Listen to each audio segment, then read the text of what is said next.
La Catrina, hace mucho tiempo, en el México de principios del siglo XX, en una época en la que el país se encontraba inmerso en un torbellino de cambios políticos y sociales, nació una figura icónica, la calavera garbancera. La versión original es un grabado en metal. La mente creativa detrás de esta imagen fue el talentoso artista José Guadalupe Posada. La calavera garbancera, que más tarde se convertiría en la Catrina, personificaba una crítica social y política profunda. En aquellos días, México vivía bajo el yugo de una oligarquía que había despojado a muchas personas de su tierra y cultura indígena. El país estaba experimentando cambios políticos significativos. El porfiriato había durado décadas, y su régimen autoritario había llevado a un descontento creciente entre la población. En 1910, la Revolución Mexicana comenzó, un levantamiento contra la injusticia y la opresión que caracterizaba a la época. Pero en medio de las sombras de la opresión, José Guadalupe Posada encendió una chispa de rebelión artística, la calavera garbancera.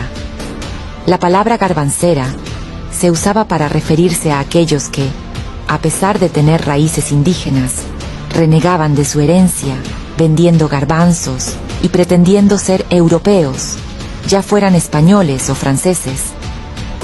En su forma original, era una figura esquelética, lo que se ha interpretado como una crítica a la pobreza en que vivían los mexicanos, vestida solo con un sombrero francés, adornado con plumas de avestruz. Es una crítica sutil a muchos mexicanos del pueblo que son pobres, pero que aún así quieren aparentar un estilo de vida europeo que no les corresponde. En los huesos pero con sombrero francés con sus plumas de avestruz. José Guadalupe Posada. Poco a poco, la calavera garbanchera evolucionó y se convirtió en lo que ahora conocemos como la Catrina.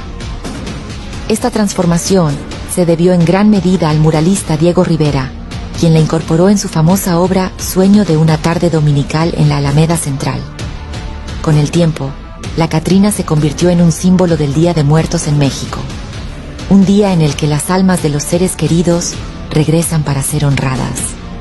La Catrina se convirtió en la guardiana de este ancestral festejo, recordándonos que la muerte no es el final, sino una transición hacia otro plano de existencia.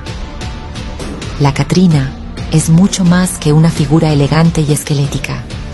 Es un recordatorio de la riqueza de la cultura mexicana y un llamado a abrazar nuestras raíces en lugar de renegar de ellas. En su evolución, ha pasado de ser una crítica social a convertirse en un emblema de la festividad del Día de Muertos, que nos enseña a apreciar la vida y la memoria de aquellos que ya no están con nosotros. La Catrina, en su esencia, nos recuerda que, en el corazón de México, late un espíritu valiente, profundo y romántico, que perdura a través del tiempo,